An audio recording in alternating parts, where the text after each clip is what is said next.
रामकृष्णाय। रत्नाकरधौतपदां हिमालय किरीटिनीं ब्रह्मराजर्षिरत्नाढ्यां वंदे भारत मातरम। भगवान श्री रामकृष्ण देव, युग जननी शारदा देवी, युगाचार्य स्वामी विवेकानंद, जगद्धात्री माता एवं वीरेश्वर शिव जी चरणे भूमिष्ठ प्रणाम निवेदन करी आज के स्वाधीनता दिवस भारत मायर चरणे भुलुंठित प्रणाम निवेदन करी। जे महामंत्रটির মধ্য দিয়ে আমি কথা শুরু করেছি সেটির অর্থ বলে আমার বক্তব্য বলার চেষ্টা করব।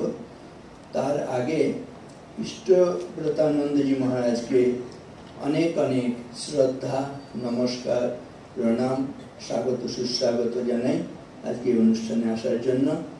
এখানে বিখ্যাত ব্যক্তিত্ব আমার সামনে বসে আছেন, একটু করে তাদের বক্তব্য শুনবেন। সোমনাথ বাবু রয়েছেন, অরিজিৎ বাবু, কুসুম দিদি, এর সঙ্গে নন্দিতা দেবী সবসময় থাকেন ছায়ার মতন, আর অন্য সকলে যারা নাকি এখানে এসছেন অতিথি অভ্যাগত সুধী সজ্জন মণ্ডলী, তাদের সকলকে আমি রামকৃষ্ণ মিশন স্বামী বিবেকানন্দের পৈতৃক আবাস এবং সাংস্কৃতিক কেন্দ্রের পক্ষ থেকে আন্তরিকভাবে স্বাগত সুস্বাগত জানাই, শ্রদ্ধা নমস্কার শুভকামনা জানাই।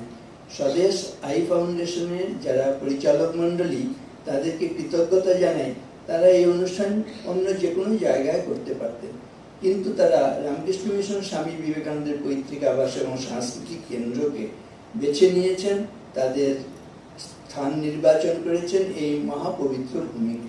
সেজন্য তাদের প্রতি কৃতজ্ঞতা জানাচ্ছি। আবার আপনাদেরও আমরা আমন্ত্রণ জানিয়ে রাখছি, এই ধরনের শিক্ষা সংস্কৃতি স্বাস্থ্য সেবামূলক কোনো যদি অনুষ্ঠান আপনারা করতে আগ্রহী থাকেন তাহলে আমাদের এই হল এছাড়াও আরো ছোট হল আছে, এসি নন এসি, সেগুলোতে আপনারা এই ধরনের ভালো অনুষ্ঠান ইচ্ছে করলে করতে পারেন, সেই বিষয়টি জানিয়ে রাখছি। এবারে যেটি বলছিলাম যে আজকে ভারতের স্বাধীনতা দিবস, দেশ মাতৃকার চরণে প্রণাম নিবেদন করেছি একটি মহামন্ত্রের মধ্য দিয়ে। সেটি এরকম: রত্নাকর ধৌত পদাম হিমালয় কিরীটিনে। রত্নাকর অর্থাৎ সমুদ্র, সমুদ্র যার পদযুগল ধৌত করছে।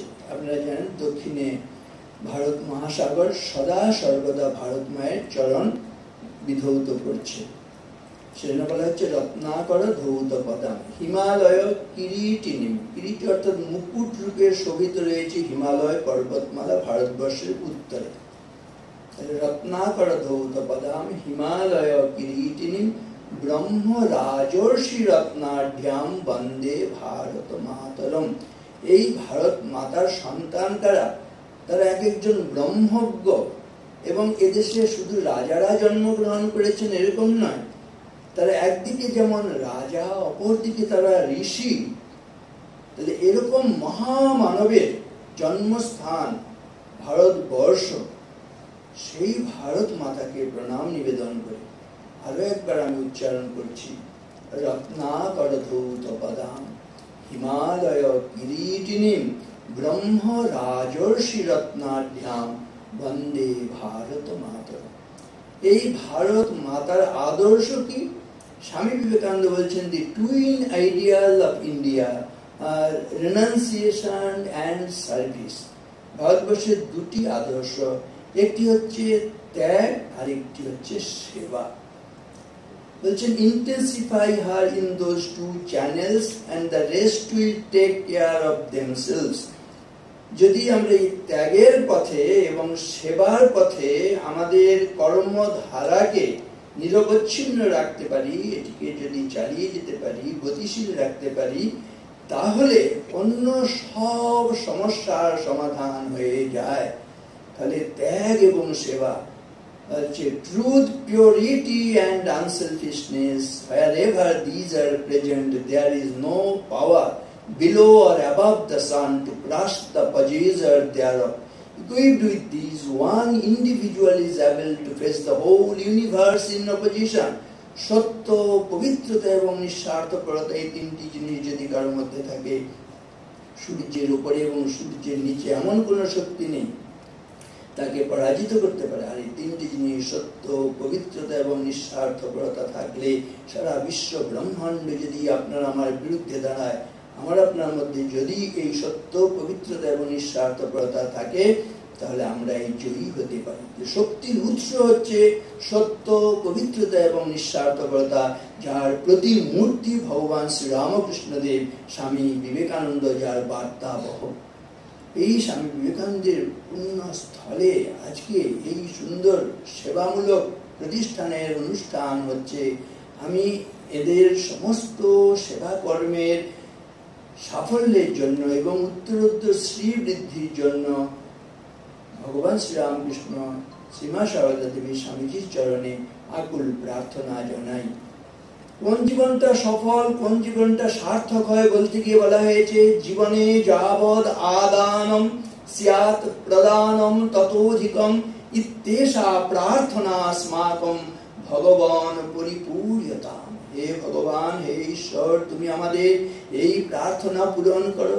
জীবনে বেঁচে থাকার জন্য আমরা মা বাবার কাছ থেকে, সমাজের কাছ থেকে, প্রকৃতির কাছ থেকে, রাষ্ট্রের কাছ থেকে যা কিছু গ্রহণ করছি, বেঁচে থাকতেই সেই মা বাবাকে, প্রকৃতিকে, রাষ্ট্রকে, সমাজকে যেন তার চেয়ে বেশি ফেরত দিতে পারি। ফেরত দিতে না পারলে কিন্তু আমাদের জীবন কখনোই সফল হতে পারে না। স্বামীজি খুব কঠোর ভাষায় বলেছেন, so long as the millions die in hunger and ignorance, I hold every man a traitor who, having been educated at their expense and pays not the least heed to them. জনসাধারণের অর্থে শিক্ষা লাভ করার পরে আমরা যদি সেই জনসাধারণের দিকে ফিরে না তাকাই, তাহলে আমরা এক একজন দেশদ্রোহী, আমরা বিশ্বাসঘাতক হয়ে যাই। যারা এই রামকৃষ্ণ বিবেকানন্দ পরিমণ্ডলে আমরা একবার এসে গেছি, আমরা নিশ্চয়ই বিশ্বাসঘাতক হব না। আমরা আমাদের কর্তব্য করব, যা গ্রহণ করেছি তার চাইতে বেশি ফেরত দিতে পারবো। এইটা যদি সংকল্প যদি গ্রহণ করি, তাহলে আমরাও বলতে পারবো আমরা ব্যর্থতার গ্লানি থেকে মুক্ত হয়েছি। তাহলে কিভাবে জীবন যাপন করছি একবার ভেবে দেখবেন।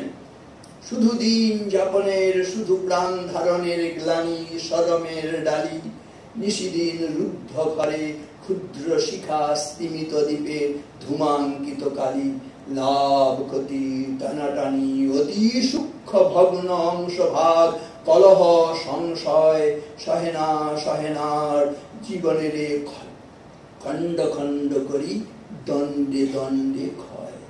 এমন মানুষের জীবন লাভ করে আমরা মানুষের আচরণ করছি না, অনেক সময় পশুর জীবন যাপন করছি। আর পশুর জীবন যাপন করতে করতে পশুর মৃত্যুবরণ করছি। যে মানুষ হয়ে জন্মে মানুষের মৃত্যুবরণ করতে পারে না, পশুর মৃত্যুবরণ করে, তার কখনো জীবন সার্থক হয়, সফল হয়, হতে পারে না।